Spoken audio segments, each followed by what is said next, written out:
Have you ever been in a situation where you just wanted to be left alone, only to have someone's entitlement shatter your peace? What happens when a simple request for a window seat spirals into a public display of arrogance and prejudice? Today, we're telling the story of Dr. Evelyn Reed, a brilliant woman on the most important trip of her life, and Caroline Preston, a corporate powerhouse who believed the world owed her everything, including a seat she didn't book. But Caroline made one fatal mistake. She underestimated the woman she was trying to bully.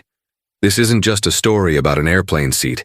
It's about what happens when decency and arrogance collide in the most spectacular way. Before we begin, where are you watching from today? Let us know in the comments. If you love inspiring stories of resilience and justice, make sure to hit that like button, share this video, and subscribe for more incredible tales. Your support helps us share these impactful stories with even more people. Now, let's get into it. The air in the international terminal at JFK was a familiar symphony of chaos and anticipation. It was a humid Tuesday in late September, and the building hummed with the energy of 1,000 intersecting journeys.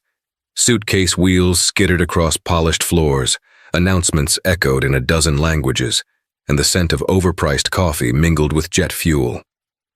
For Dr. Evelyn Reed, this controlled chaos was the prelude to discovery. At 34, Evelyn was a rising star in a field of stars, literally. An astrophysicist with a specialty in exoplanetary systems, she possessed a mind that could comfortably dance with concepts like stellar parallax and gravitational lensing. Yet she navigated the terrestrial world with a quiet, almost unassuming grace. Her hair was styled in neat, intricate box braids that cascaded over her shoulders, and her eyes, dark and thoughtful, seemed to hold a galaxy of their own. Today they held a flicker of nervous excitement. She clutched her boarding pass for Swiss Air Flight LX-17 to Geneva. This wasn't a vacation. This was the culmination of 3 years of relentless work, of late nights spent staring at spectrographic data, of battling for telescope time and research grants. In Geneva, she was scheduled to be the keynote speaker at the annual European Symposium on Astronomical Research.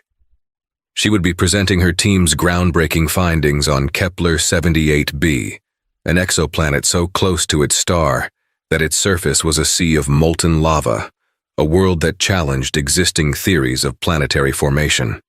This presentation could redefine her career and secure funding for the next decade.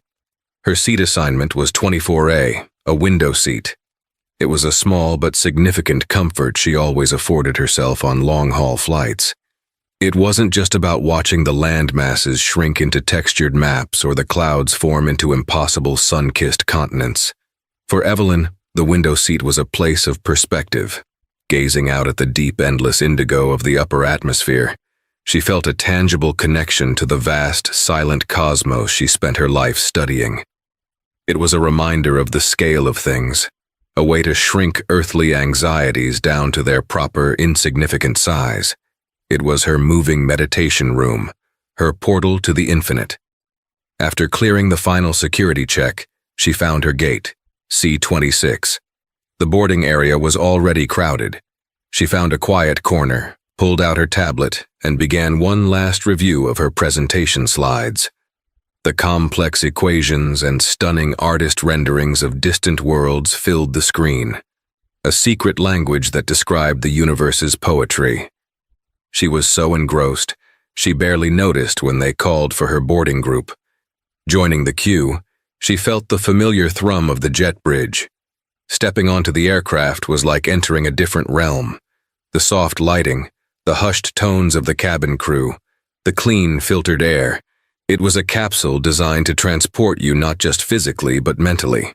A friendly flight attendant named Liam, with a warm smile and kind eyes, greeted her. "Welcome aboard, Dr. Reed," he said, glancing at her boarding pass. "Thank you, Liam," she replied, her voice soft but clear. She made her way down the narrow aisle of the economy cabin, her carry-on rolling silently behind her. Row 24. There it was. 24A, a perfect, clean window looking out over the massive wing of the Airbus A330. She slid her carry-on into the overhead bin, placed her laptop bag under the seat in front of her, and settled in. She buckled her seatbelt, leaned her head against the cool plastic of the cabin wall, and closed her eyes for a moment, taking a deep, centering breath. Geneva, she thought. It's all happening. The boarding process continued, a slow but steady stream of passengers finding their places. The middle seat, 24B, was soon occupied by a young man who immediately put on his headphones and buried his face in a book. Evelyn gave him a polite nod, which he returned, and then she turned her attention back to the window. The ground crew buzzed around the aircraft like diligent insects loading baggage, fueling the wings. It was all a beautiful, intricate dance. And then the music stopped. A sharp, imperious voice cut through the cabin's low hum. Excuse me, you're in my seat." Evelyn opened her eyes. Standing in the aisle were a man and a woman who looked as if they had just stepped out of a high-end catalog.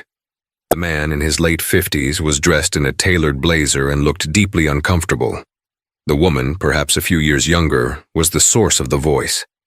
She was impeccably dressed in a cream-colored pantsuit, her blonde hair coiffed into a severe, perfect bob. Her face was a mask of strained patience, her eyes scanning Evelyn from head to toe with a dismissive flick. Evelyn checked her boarding pass again, just to be certain. "I'm sorry," she said calmly, "but I believe this is seat 24A. The woman, who Evelyn would soon learn was named Caroline Preston, let out a short, incredulous laugh. "No, I don't think you understand. I need the window seat. Robert, show her your pass." The man, Robert, fumbled for his boarding pass, his face flushing with embarrassment. "Caroline, please, it's not a big deal. I can take the aisle." He held out his pass.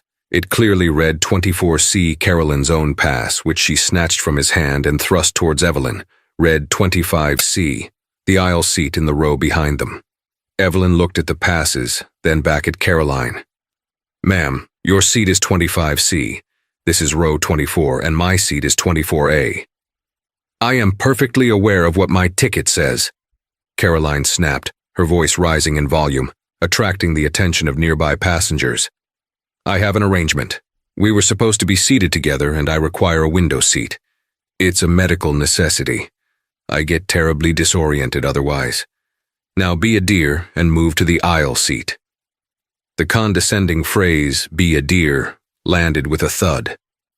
Evelyn felt a familiar, weary tightening in her chest, the kind she felt whenever she encountered this specific brand of unearned authority. She had dealt with it in academia, in grant committees, in life.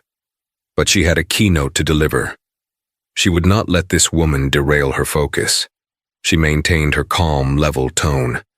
"I'm sorry to hear about your condition, but this is the seat I selected and paid for. Perhaps the flight attendant can assist you in finding another window seat if one is available." "I don't want another window seat," Caroline insisted, her voice now sharp as broken glass.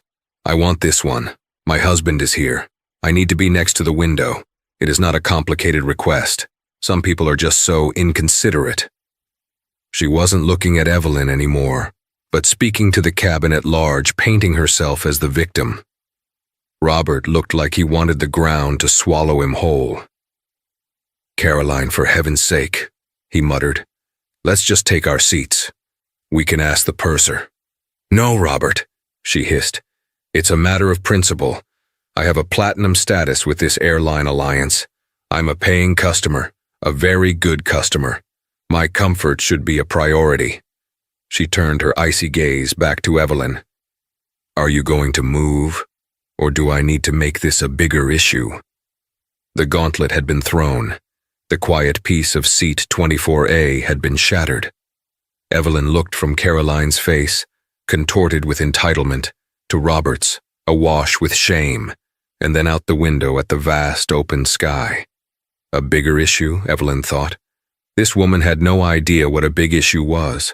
Her world was a tiny, self-important bubble. And in that moment, Evelyn decided that bubble needed a gentle but firm pinprick of perspective.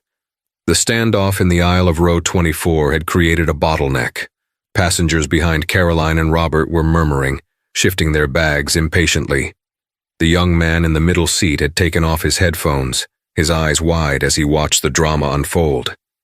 Seeing the commotion, Liam, the flight attendant, made his way over. "Is there a problem here?" he asked, his professional smile firmly in place, but his eyes showing a flicker of practiced weariness. He'd seen this movie before. Caroline immediately rounded on him, seeing him as an instrument to enforce her will. "Yes, there is a problem. This young woman is in my seat and she's refusing to move." Liam glanced at Evelyn, who simply held up her boarding pass for him to see. He nodded, then turned back to Caroline. "Ma'am, can I see your boarding pass, please?" Caroline huffed, thrusting her ticket at him as if it were a weapon. "It's 25C, I know, but there's been a mistake. We were supposed to be together and I medically require a window seat. My husband's is 24C. You need to move her." She pointed a perfectly manicured finger at Evelyn, as if she were an inanimate object. Liam examined the passes with practiced neutrality. "I see, ma'am. Your assigned seat is indeed 25C, and this passenger is correctly seated in 24A. Unfortunately, the flight is completely full today, so I won't be able to reseat you to another window." He offered a placating smile. "What I can do is ask the gentleman in 24C if he'd be willing to swap with you, so you can have the aisle seat in this row next to your husband." "I don't want the aisle." Caroline's voice was now a low, furious tremor. She was losing control, and the public nature of her failure was visibly infuriating her. "I need the window. Why is this so difficult for everyone to understand? Does your platinum status mean nothing?" Evelyn had remained silent throughout the exchange, letting the airline's rules and Liam's professionalism do the talking. But now Caroline turned her full venomous attention back to her. "Look," she said, leaning in closer, her voice dropping to a conspiratorial, condescending whisper. "I don't know what kind of trip you're on. Maybe you're just excited to see the clouds.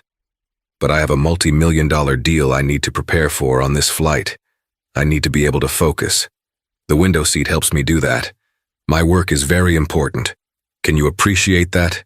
The implication was clear. My life, my work, my time is more important than yours. That was it, the final straw. Evelyn slowly unbuckled her seatbelt and rose from her seat, a maneuver that surprised Caroline, who took a half-step back. Evelyn was taller than she'd appeared sitting down, and her calm, steady gaze seemed to intensify. She didn't look angry. She looked disappointed. She addressed not just Caroline, but her embarrassed husband and the now rapt audience of nearby passengers. Her voice was not loud, but it had a resonant quality, the kind used to lecturing a hall of 300 students that cut through the cabin's ambient noise. "You're right about one thing," Evelyn began, her tone even and measured. "My work is also very important. I'm an astrophysicist." She let the title hang in the air for a moment. A few passengers blinked, their expressions shifting from mild annoyance to intrigue. "I'm on my way to Geneva to deliver a keynote address on my team's research into an exoplanet called Kepler 78b. It's a fascinating place. It's about the size of Earth, but it orbits its star so closely that a year there lasts only 8.5 hours. Its surface temperature is estimated to be over 2,000 degrees Celsius, hot enough to melt iron. It's a world of fire and rock, completely inhospitable to life as we know it." She paused, looking directly at Caroline, whose face was a mixture of confusion and fury. She had expected a shouting match, not an astronomy lecture. "I like the window seat," Evelyn continued, her voice softening slightly, "because it helps me remember what it is I actually do. In a few minutes, this several hundred-ton machine will lift us 7 miles into the sky. We'll be flying at nearly the speed of sound through the troposphere, a layer of air so thin that if the Earth were the size of an apple, it would be thinner than its skin. From that window, you can see the curvature of the Earth. You can see the line where the blue of our atmosphere fades into the black vacuum of space. That blackness, it goes on forever. It's filled with 100 billion galaxies, each containing 100 billion stars. Many of those stars, like the one Kepler 78b orbits, have their own planets. We're talking about trillions upon trillions of worlds." She took a step closer into the aisle, standing beside Caroline now. You're worried about closing a multi-million-dollar deal. I'm worried about analyzing the atmospheric composition of a planet 700 light-years away to understand the very origins of our own solar system. And from where I'm sitting, she gestured back towards her seat. Both of our concerns, your deal and my research, are so infinitesimally small they barely register against the sheer, silent, overwhelming scale of the cosmos. She looked Caroline directly in the eyes. Your need for this specific patch of plexiglass right here, right now to feel secure, that registers even less. So no, ma'am, I will not be moving. I have a universe to contemplate. A stunned silence fell over the section of the cabin. The young man in 24B was staring at Evelyn with open admiration. Liam, the flight attendant, had a faint, unprofessional smile playing on his lips, which he quickly tried to suppress. Robert Preston looked at his wife, then at Evelyn, and seemed to shrink in on himself. Caroline's face, which had been flushed with anger, was now pale with humiliation. She had been intellectually and philosophically disarmed, and she knew it. She had come expecting a simple power play, a contest of will she was used to winning. Instead, she had been gently, but devastatingly put in her place, reminded of her own cosmic insignificance by a woman she had dismissed at a glance. Without another word, she turned on her heel, grabbed her husband by the arm, and stormed past him towards her actual seat, 25C. The aisle was clear. The drama was over. Evelyn sat back down in 24A, buckled her seatbelt, and turned to the window. As she did, the young man in 24B leaned over. That, he whispered, was the most epic takedown I have ever witnessed. I'm Ben, by the way. Evelyn smiled, a genuine warm smile this time. Evelyn, and thank you, Ben.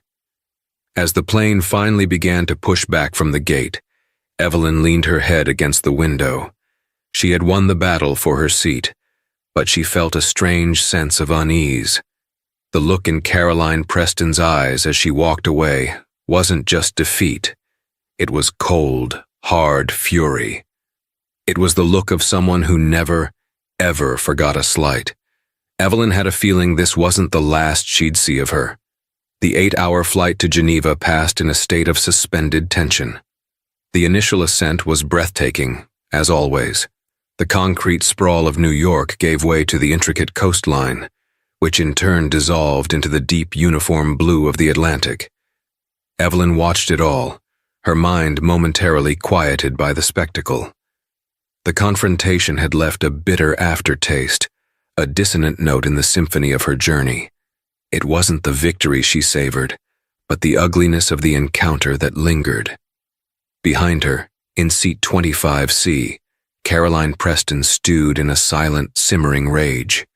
She refused the meal service, snapped at the flight attendant who offered her a blanket, and spent the entire flight with her laptop open, typing with a furious intensity.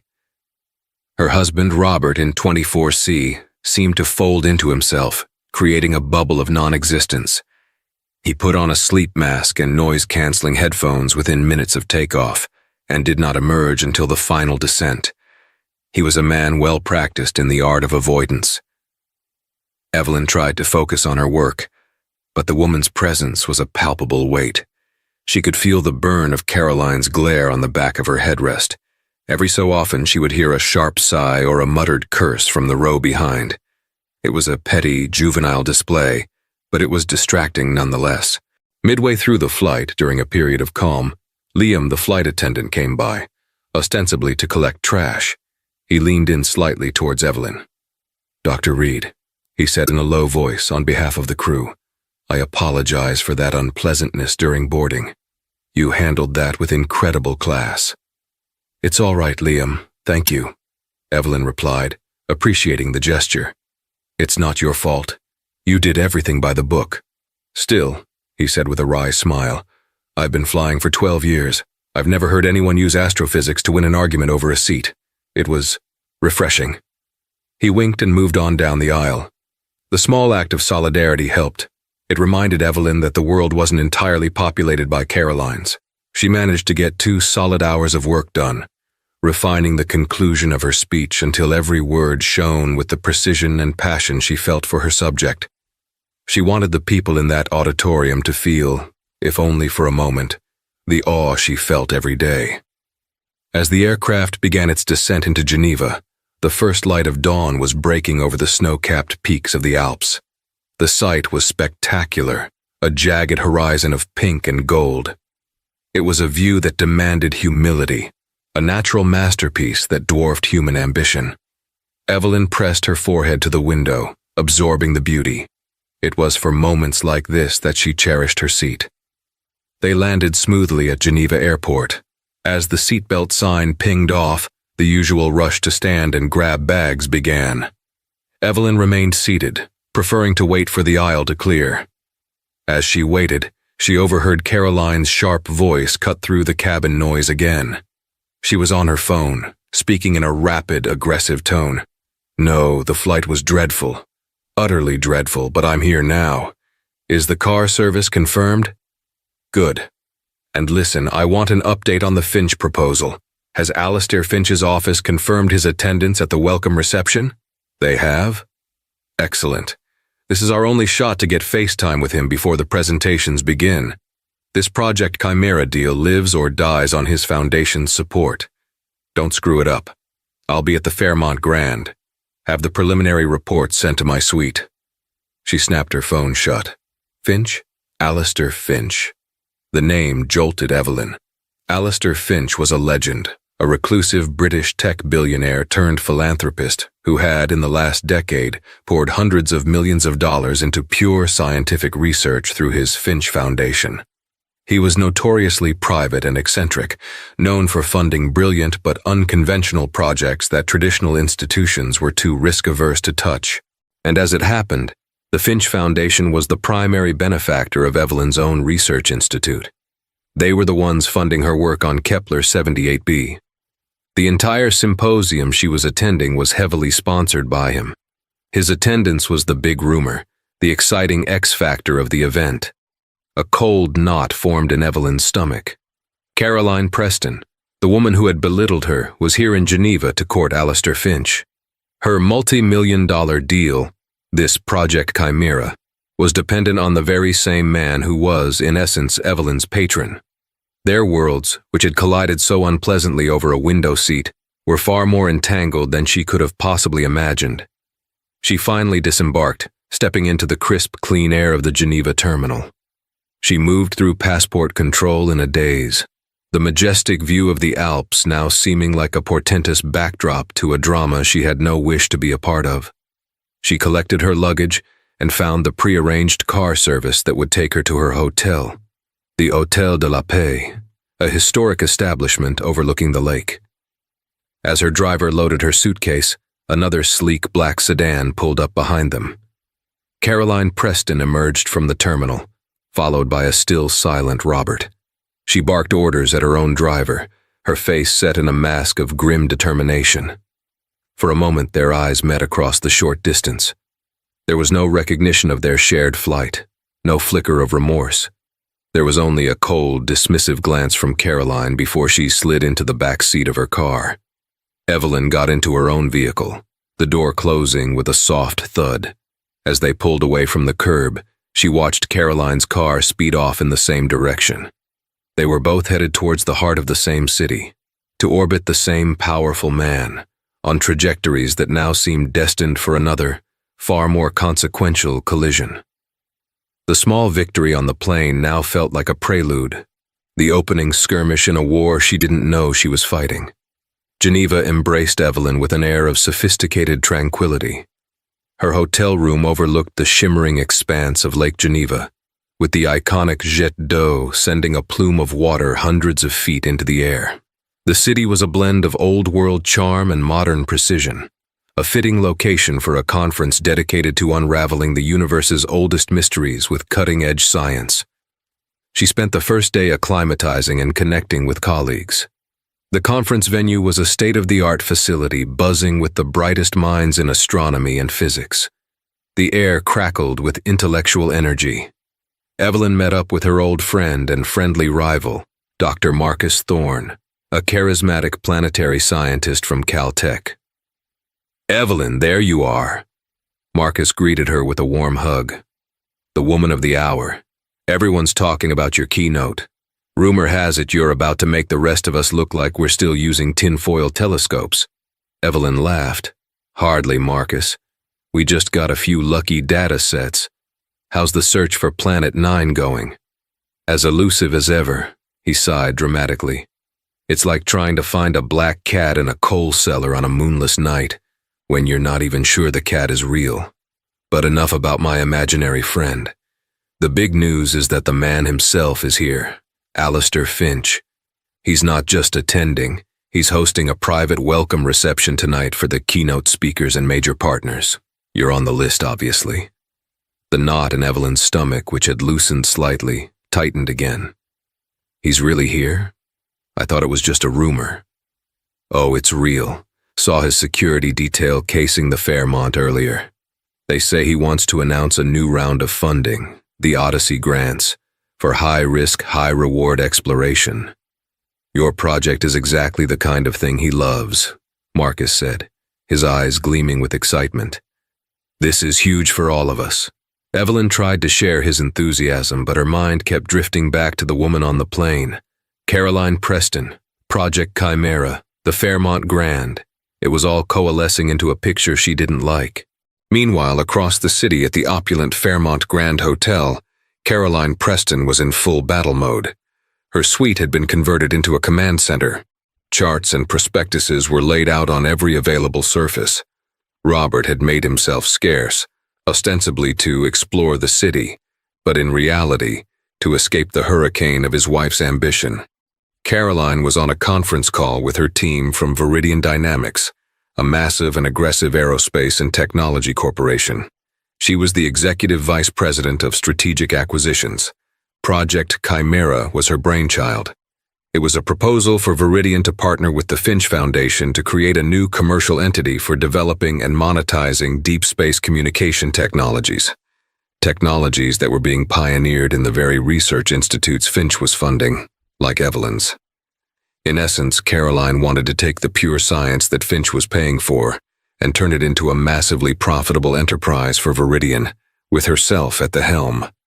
"Listen to me and listen carefully," she was saying, pacing her suite. "Finch is old school. He's a romantic about science, but he's not stupid. He knows his foundation's discoveries have commercial potential. Our angle is that we, Viridian, can be the bridge. We can fast-track these innovations to the market, which in turn creates more revenue to be funneled back into his nonprofit science. We're not just taking, we're creating a self-sustaining ecosystem of discovery and profit." "He's been resistant to commercial partnerships in the past, Caroline," a voice on the speakerphone cautioned. "He sees it as tainting the purity of the research." "That's because no one has made him the right offer," Caroline retorted. "No one has shown him how to have his cake and eat it too. That's what we're doing tonight. The reception is our only chance to get in his ear before he gets bogged down in a week of academic presentations. I need to be charming, brilliant, and indispensable. This is the biggest deal of my career." Her entire future at Viridian, her reputation as a master deal-maker, it all hinged on impressing a man she had never met. She had spent months preparing for this, analyzing Finch's personality, his past investments, his known philosophies. She felt she knew him. She had a strategy for every conceivable conversation, a counter for every objection. She was a corporate predator, and Alistair Finch was her prize. She felt invincible. The trivial, irritating encounter on the plane was a distant memory, a meaningless annoyance that had been completely forgotten. That evening, Evelyn stood before the mirror in her hotel room. She had chosen a simple but elegant deep blue dress, the color of the twilight sky. Her braids were pinned up in a graceful arrangement. She looked professional, poised, yet her heart hammered against her ribs. This wasn't just a reception anymore. It felt like a chessboard, with pieces moving in the dark. She took a taxi to the Fairmont Grand. The hotel was even more luxurious than its reputation suggested, a palace of marble, crystal, and quiet, efficient service. The reception was being held in the Mont Blanc ballroom, which had a sprawling terrace offering a stunning view of the illuminated city and the dark, sleeping mountains beyond. The room was filled with a curated crowd of intellectual and financial heavyweights. World-renowned physicists chatted with Nobel laureates, while Foundation board members mingled with university deans. Evelyn recognized many faces from journals and academic conferences. She took a glass of sparkling water from a passing waiter and tried to appear casual, scanning the room. And then she saw her. Caroline Preston was standing near the entrance to the terrace, holding a glass of champagne. She was wearing a stunning, severe black gown that screamed power and expense. She was laughing at something a man in a tuxedo was saying, looking completely in her element. She radiated a predatory confidence. Evelyn felt a magnetic pull, an awful sense of inevitability. She instinctively took a step back, hoping to blend into a group of astronomers discussing gravitational waves. But it was too late. Caroline's gaze swept the room, cataloging everyone, assessing their importance. Her eyes passed over Evelyn, and for a split second, there was nothing. No recognition. To Caroline, Evelyn was just another face in the crowd, part of the scenery. And then a flicker, a tiny furrow in her brow. The memory surfaced, the airplane, the condescending remarks, the public humiliation. Caroline's smile didn't falter, but her eyes went cold as ice. The recognition was there, followed swiftly by utter contemptuous dismissal. She turned back to her conversation, a silent gesture that communicated more effectively than words. "You are nothing. You don't belong here. You are irrelevant." Just then, a hush fell over the room. A man had stepped onto the small dais at the far end of the ballroom. He was older, in his late 60s, with a shock of white hair and piercing blue eyes. He was dressed in a simple dark suit, no tie. He looked more like a retired professor than a billionaire titan. It was Alistair Finch. He smiled warmly. "Welcome, everyone. Thank you for coming. I detest formal speeches, so I'll be brief. I'm here this week to listen, to learn, and to be inspired by the incredible work you all do. Science, true discovery, is the last great magic left in the world. It is a privilege to be its humble patron." Caroline Preston watched him with a hawk-like intensity, her plan no doubt clicking into motion. Finch continued, "Tonight is simply about conversation. I look forward to speaking with many of you. In particular," he scanned the room, his eyes seeming to search for someone. "I'm very eager to meet the brilliant mind behind the new Kepler 78b findings. Is Dr. Evelyn Reed here this evening?" Every head in the room turned. Time seemed to slow down. Evelyn felt 100 pairs of eyes land on her. Out of the corner of her eye, she saw Caroline Preston freeze mid-sip, her champagne flute hovering near her lips. Her head slowly turned, her eyes locking onto Evelyn's. The look on her face was one of pure, unadulterated shock. The dismissive smirk was gone, replaced by a ghastly pale mask of disbelief. The irrelevant little woman from the airplane, the one she had tried to bully out of a window seat, was not just a guest, she was the guest of honor. In that moment, Caroline Preston understood that she had made a catastrophic miscalculation. The chessboard was set, and she had just discovered she wasn't the queen. She might not even be a pawn. The ballroom, which had felt vast and anonymous moments before, now felt like a small, brightly lit stage with a spotlight fixed solely on Evelyn. The murmur of conversation died and was replaced by a wave of gentle applause as people identified her. Alistair Finch's face broke into a genuinely delighted smile as he spotted her. "Ah, Dr. Reed, wonderful," he called out, his voice warm and inviting. He stepped down from the dais and began to walk toward her, parting the sea of academics and dignitaries like a modern-day Moses. Evelyn's mind raced. This was the moment her career had been building towards, recognition from the very person who made her work possible. Yet, the triumph was tainted by the sight of Caroline Preston, who stood rooted to the spot near the terrace doors. Caroline's face was a canvas of conflicting emotions, shock, dawning horror, and a desperate, frantic recalculation. The irrelevant woman from seat 24A was Alistair Finch's honored guest. The entire foundation of her Geneva strategy, had just crumbled beneath her feet. "It is an absolute honor to finally meet you, Doctor," Finch said as he reached her, shaking her hand firmly. His handshake was surprisingly strong, his blue eyes crinkling at the corners. "I've been following your team's papers for the last 18 months. The spectrographic analysis alone is revolutionary. Truly, you're forcing us to rethink the very mechanics of planetary migration. It's magnificent." "Mr. Finch," Evelyn managed, her voice steadier than she felt, "the honor is all mine. Your foundation's commitment to fundamental research is the only reason we were able to pursue such an unorthodox line of inquiry." "Nonsense." Finch waved a dismissive hand. "Money is easy. Ideas, true paradigm-shifting ideas, that's the hard part.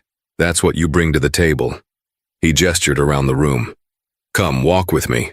I want to introduce you to a few board members. They need to see the face of the genius they're betting on." As Finch guided her through the crowd, Evelyn felt like she was floating. Esteemed scientists she had only read about were smiling at her, shaking her hand. Marcus gave her a jubilant thumbs up from across the room. It was everything she could have hoped for. But her eyes kept drifting back to Caroline. Caroline had recovered her composure, at least on the surface.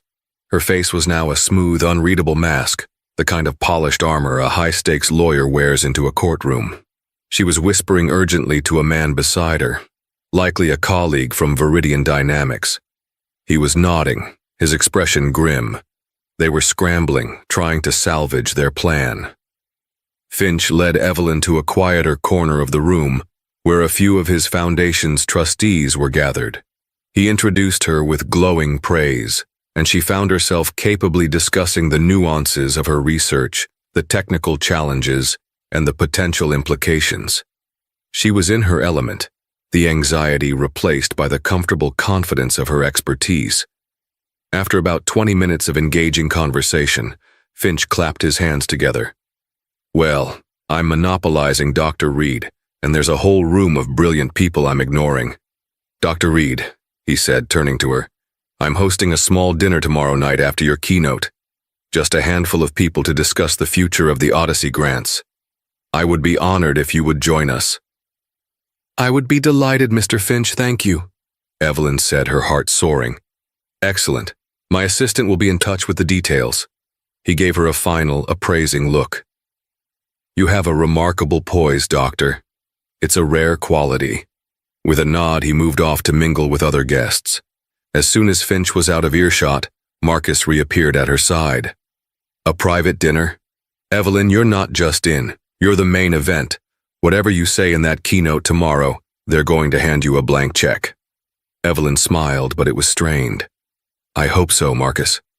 Her gaze drifted across the room again, and this time, it locked with Caroline's. There was no escaping it. Caroline had detached from her colleague and was now walking directly toward her, a fixed plastic smile on her face. Her approach was purposeful, her stride that of a predator closing in. Marcus, sensing the sudden tension, raised an eyebrow. "Friend of yours?" "Not exactly," Evelyn murmured. Caroline stopped in front of them. She completely ignored Marcus, her focus lasered onto Evelyn. "Dr. Reed," she began, her voice a syrupy, sweet concoction that didn't reach her cold eyes. "What an incredible coincidence seeing you here. I must admit I was quite surprised." "Mrs. Preston," Evelyn replied, her tone neutral. "Geneva is a small city when a conference is in town." "Indeed," Caroline said, her smile tightening. She gestured vaguely towards the memory of the airplane. "I do hope we can put our little misunderstanding during the flight behind us. Travel can be so stressful, you know. It can bring out the worst in people." It was a non-apology, an attempt to reframe her behavior as a mutual misunderstanding caused by stress, and it was deeply insulting. She was not sorry for what she did. She was sorry for who she did it to. "I wasn't stressed, Mrs. Preston," Evelyn said calmly. "I was simply sitting in my assigned seat."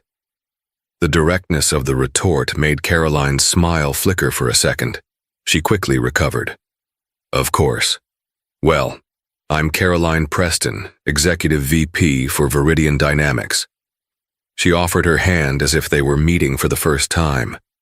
"I was so fascinated by what Mr. Finch said about your work. Exoplanets. It sounds thrilling. In fact, my company, Viridian, is hoping to partner with the Finch Foundation on a project that would help accelerate the practical applications of exactly the kind of discoveries you're making." The pieces clicked into place for Evelyn. Project Chimera. It was a corporate takeover of scientific discovery. "We believe," Caroline continued, her voice dropping into its persuasive corporate pitch mode, "that pure science and commercial enterprise can have a powerful symbiosis. We want to build the infrastructure that takes your brilliant theories and turns them into tangible technologies that can change the world, and of course be quite profitable for everyone involved, including the Foundation." She was pitching her, right here, right now, trying to leverage their disastrous first encounter into a back-channel connection. It was audacious, shameless, and utterly transparent. She was trying to gauge if Evelyn could be an ally, a pawn to be used in her pitch to Finch. Evelyn looked at the outstretched hand, then back at Caroline's expectant face. She made no move to take it. "Mrs. Preston," Evelyn said, her voice quiet but firm, cutting through Caroline's practiced speech. "The goal of my work is not profit. It's knowledge. It's understanding our place in the universe. Some things, I believe, should be pursued for their own sake, not for their potential to be monetized." She paused, letting the words sink in. "And frankly, based on our interaction yesterday, I have serious doubts about whether your personal and corporate values align with the ethos of discovery and humility that science requires. And I'm quite certain they do not align with Mr. Finch's." It was a direct hit. Caroline's hand, still hanging in the air, slowly dropped to her side. The plastic smile dissolved, replaced by a flash of the raw, ugly fury Evelyn had seen on the plane. The mask was off. "You have no idea what you're talking about," Caroline hissed, her voice a low, venomous whisper. "You sit in your ivory tower looking at pretty pictures of space while people like me build the real world. You think you're impressive because an old man with a checkbook likes your little science fair project? Don't mistake a moment of flattery for actual power. You'll give your cute little speech, and then you'll be forgotten. I, on the other hand, am building an empire. Stay out of my way." Before Evelyn could respond, Caroline turned sharply and strode away, disappearing into the crowd. Marcus stared after her, his mouth slightly agape. "Okay," he said slowly. "Definitely not a friend. Who was that?" Evelyn took a slow, deep breath, the adrenaline from the confrontation coursing through her. "That," she said, her eyes following Caroline's retreating form, "is a woman who is about to have a very, very bad day." She now understood her role in this drama.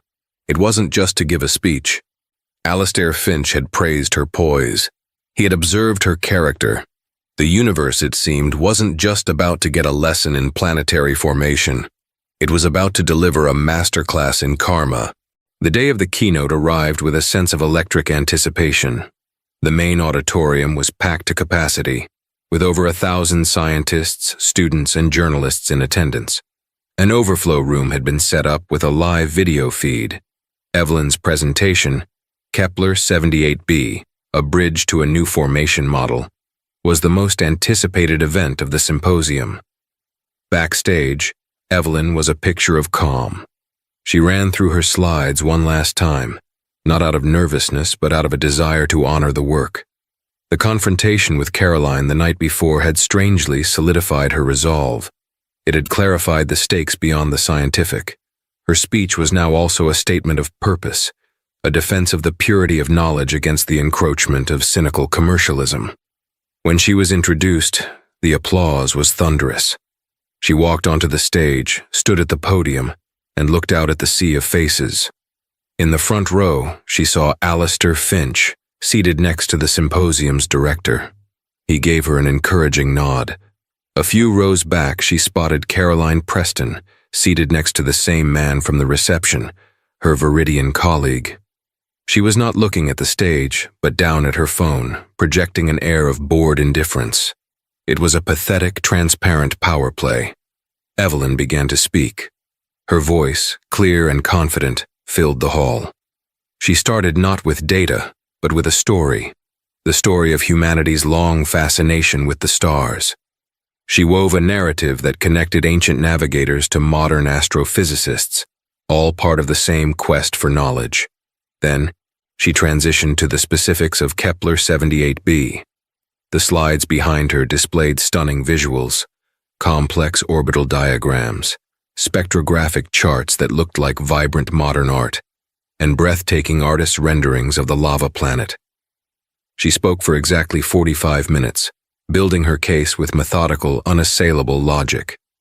She explained how Kepler 78b's existence and composition shattered existing models, and then she proposed a new, more elegant theory. She made the impossibly complex seem accessible, the distant feel immediate. The audience was captivated. Even Caroline, she noted with a glance, had put her phone away and was watching, a frown of grudging concentration on her face.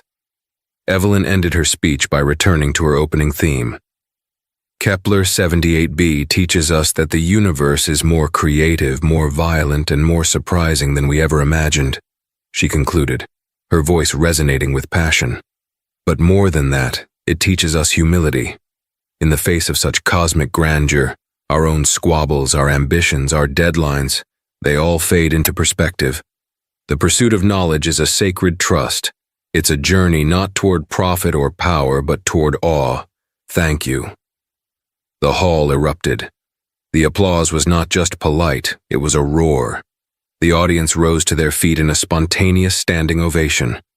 Evelyn felt a wave of emotion wash over her, gratitude, relief, and a profound sense of fulfillment. She saw Alistair Finch on his feet, clapping enthusiastically, a look of immense satisfaction on his face. The private dinner that evening was held in a discreet wood-paneled dining room at a Michelin-starred restaurant. There were only 8 people at the table: Alistair Finch, 2 of his senior foundation directors, a Nobel-winning physicist, a university chancellor, Evelyn, and to her utter astonishment, Caroline Preston and her colleague, a man introduced as Mr. Davies, the CEO of Viridian Dynamics. Caroline must have pulled every string she had to get herself and her boss into this dinner. She looked triumphant, as if her presence alone was a victory. She was seated directly across from Evelyn. The atmosphere was thick with unspoken tension. Finch began the dinner with a toast. "To Dr. Reed," he said, raising his glass, "for a presentation that reminded us all why we do what we do. Truly inspirational." Everyone echoed the toast. Caroline barely touched her glass to her lips. The conversation initially focused on Evelyn's speech. Then, as the main course was served, Finch smoothly pivoted. "Speaking of inspirational work," he said, his gaze sweeping the table, "it brings us to the future, the Odyssey grants. But before we discuss new avenues of discovery, I'd like to address a proposal that was brought to my attention." He looked directly at Caroline and Mr. Davies. Davies, the CEO, cleared his throat and launched into a polished, well-rehearsed version of the pitch Caroline had given Evelyn at the reception. He spoke of synergy, monetization, and a new paradigm of corporate scientific partnership, with Viridian Dynamics as the engine. Caroline sat beside him, nodding, interjecting with sharp, confident points. It was a formidable presentation. When they finished, an expectant silence fell over the table. Davies and Caroline both looked at Finch, confident they had made a compelling case. Alistair Finch took a slow sip of water. He placed the glass down deliberately. He did not look at Davies. He looked at Caroline. "Mrs. Preston," he began, his voice dangerously soft. "Your proposal is ambitious, but my foundation is built on a single, non-negotiable principle: character. We invest in people first, ideas second. Integrity, in my view, is the bedrock of all worthy endeavors, be it in science or in business." He paused, letting the weight of his words fill the room. Caroline's confident smile began to look brittle. "I had an interesting experience on my flight to Geneva," Finch continued, his eyes still locked on Caroline.